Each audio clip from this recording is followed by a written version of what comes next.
अल्लाह ताला के असमा अल हसना ऐसे नूरानी ख़जाना हैं जिनकी मारिफत से इंसान का दिल सुकून पाता है, रूह को जला मिलती है और ज़िंदगी के तमाम अंधेरों में रोशनी पैदा होती है। अल्लाह के ये हसीन और बाबरकत नाम महज अल्फाज नहीं बल्कि ऐसे दरवाज़े हैं जो बंदे को अपने रब की क़ुर्बत तक ले जाते हैं।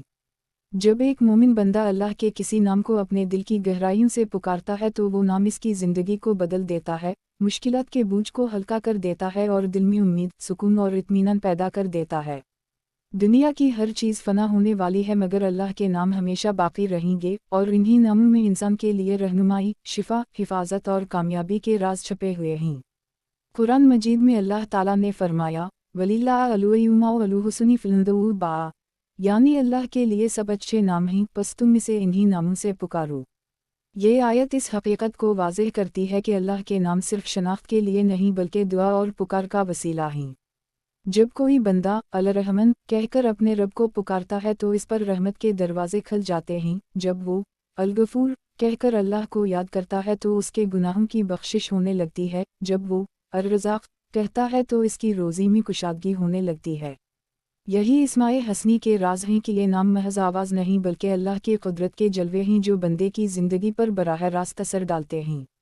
औलिया किराम ने हमेशा अल्लाह के नामों के ज़िक्र को अपनी ज़िंदगी का हिस्सा बनाया। उनके कलाम में हमें ये हकीकत मिलती है कि अल्लाह के किसी एक नाम को इखलास के साथ पढ़ने से दिल के बंद दरवाजे खुल जाते हैं, खौफ की जगह इत्मीनान ले लेता है और गम की जगह खुशी आ जाती है। एक दरवेश ने कहा कि मैंने जब भी या है या क़य्यूम को दिल से पुकारा तो मुझे अपनी कमज़ोरियों में ताकत महसूस हुई, अपनी मुश्किलात में आसानी मिली और अपनी ज़िंदगी के सफ़र में एक नया हौसला मिला। उसकी मिसाल ऐसे है जैसे अंधेरों में चिराग जल उठे। इस्माए हसनी के राज़ों को समझने के लिए हमें ये जानना होगा कि हर नाम में एक ख़ास सिफ़त और ताकत छुपी हुई है।